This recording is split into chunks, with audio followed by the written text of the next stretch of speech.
Anastasia Galich, and I'm an M5 student. I'm going to come right out and say it. The aim of this video is not to fall under the stereotypical Criteria C screencast iMovie that goes through a series of instructions on how to make a title, how to embed a Google document, and how to add a picture to your Google site. Instead, I'm going to start by showing you my final website and slowly go through and analyze how I created each element and how this comes together to represent my site and how I see myself as an m5B student. Thank you. This is my final website, for now. It contains a series of hyperlinks to my separate unit pages, and each page is sure to provide detail about each subject. An embedded Google form is a direct link to feedback concerning my website, and invites all to share constructive criticism.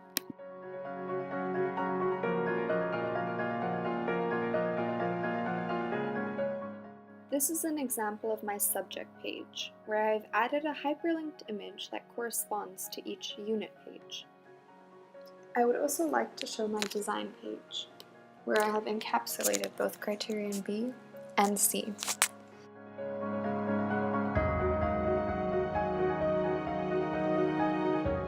Now that you've seen my final website, are you ready to see how it came to be?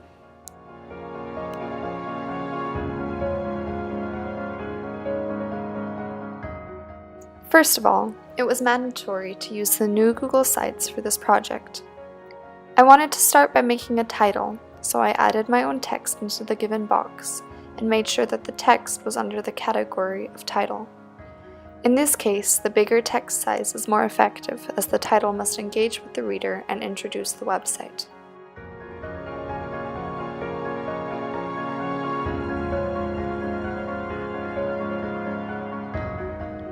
By then choosing a theme type, this being impression, as I like the overall emphasis on the word, I changed the color to light blue, as I knew it would suit the overall theme of my website.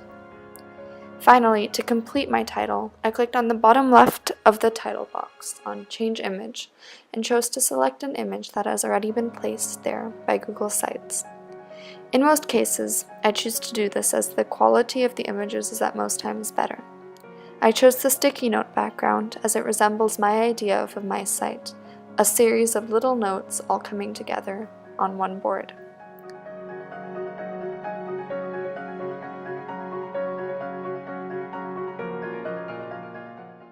At the top of the website, I then chose to change the site's name.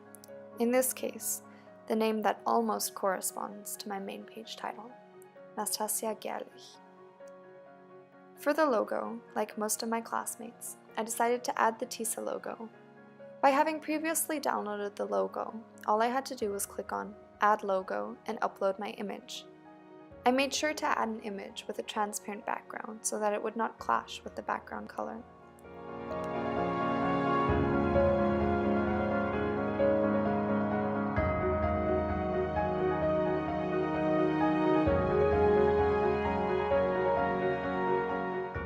If I'm being completely honest, the most time-consuming part of creating the website was adding page after page. To incorporate a subpage into the website, I clicked on Pages on the menu button, and then on the Add New Page icon. By filling in the name of each subject for each new page, I was able to meet the design specification. I also made sure to add a page for extracurricular activities, my personal project, and TAO, taking action ourselves.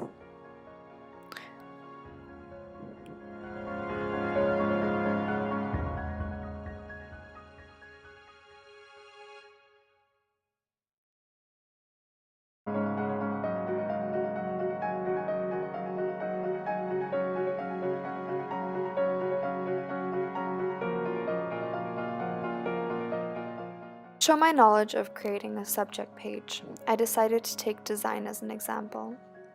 This process here is similar to the one shown at the beginning when the title was made. However, I made sure to change the title format to banner, as this allows me to add a background image. I once more chose an image provided by Google Sites, and I always recommend adjusting the image for readability as it makes the title clearer to read and understand. I will now show you how I hyperlinked an image to a separate unit page. I started by uploading an icon of a computer onto my website by clicking Upload Image and searching for an image on Google.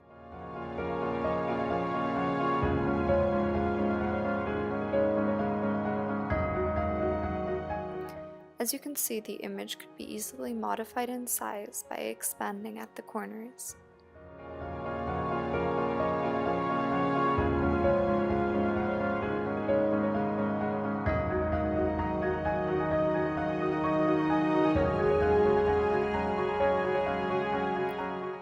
I then went back to my pages and clicked on my design page, as seen on the right hand side.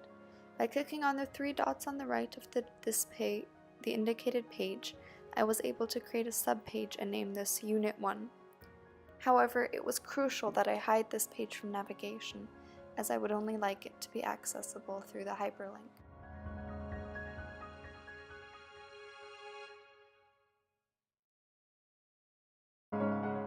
I then clicked on the image and additionally clicked on the hyperlink above. By doing this, I was able to choose the page I wanted to hyperlink my image to, in this case, Unit 1. I then inserted text as shown above to indicate the icon and its hyperlink.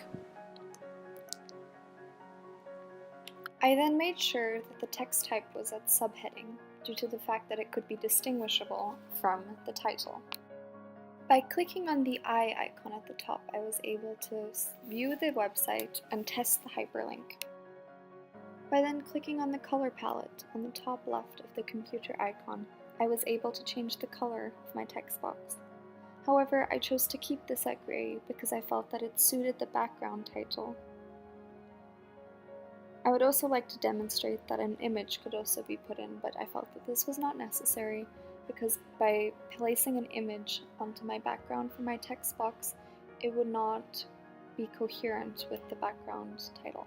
Even though I did not change this, I would like to add that you could change your menu navigation from a top navigation to a side navigation and back again, but I chose to do a top navigation. To enable the possibility for readers to give feedback on my site, I decided to embed a Google form. I did this by clicking Upload, Google Form, and clicked my most recent, the Feedback and Comments Google form that I had recently created. I feel that a Google form is much easier to use because it can be maintained easier, rather than a Google document where people can easily alter their answers and alter other people's answers as it is shared with everyone. Finally, I would like to show you how I made this form of subject menu on my home page, consisting of hyperlinked images to each subject. I started by designing an overall title for each subject on a website called Canva, by then screenshotting this title to turn it into an image format.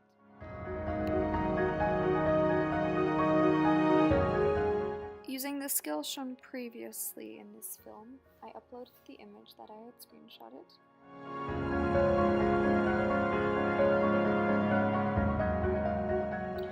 And then uploaded all the other images of the other subject titles I had screenshotted and designed from the website Canva.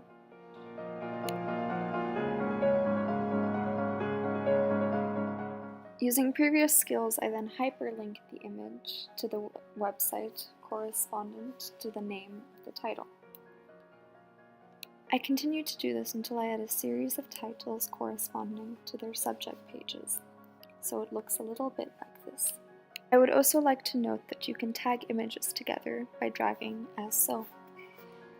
This makes the images formatted as one and you can move them around together. The biggest struggle was definitely finding a way to upload a video onto Google Sites, because with my limited knowledge of the way Google Sites works, I only realized that you can upload a YouTube video on Google Sites. So for this example, I'm using my scholarship application video that I filmed 2 years ago. I merely had to click Upload YouTube Video, type in the title of my YouTube video, enter the search button, find the corresponding video, and click Select.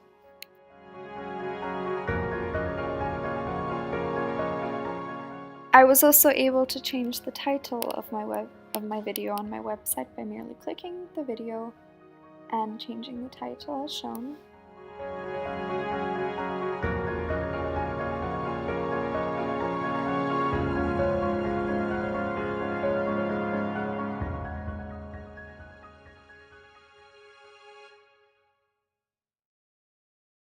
Looking back at my design idea from my homepage and the final homepage, I had realized that I had changed a variety of things. First of all, I do not have a video introducing myself as of yet due to the fact that I realized I would have to upload the video on YouTube first before embedding it on my site. In its place, however, I have a series of hyperlinks that connect back towards my subject pages, these being aesthetically pleasing as well. I feel I should have added this in my design idea as it gives the reader a sense of easier navigation. Finally, one more thing that I changed was the photo montage that was laid out on my final design. I did not end up adding this as I have a hyperlink to a little bit about myself page, which features this montage. Therefore, it will not divert from the other subjects. And finally, one thing that I kept the same was that I had a Google form planned out in my final design idea, and this is also reflected on my website. However, almost no changes were made concerning my final subject page idea and my physical subject page. This is due to the fact that I had arranged the subject page corresponding to the criteria, so that I was sure of the fact that the design would be similar to the electronic version. One thing that I did add, however, was an embedded unit overview, as I believe it gives more context to the unit and the subject page. And finally, rather than having text on the side of the images, as I decided to in my subject page final idea, or sketch, I chose to have it above or below on my final website, due to the fact that this gives the reader a sense of what to look at first. Thank you very much.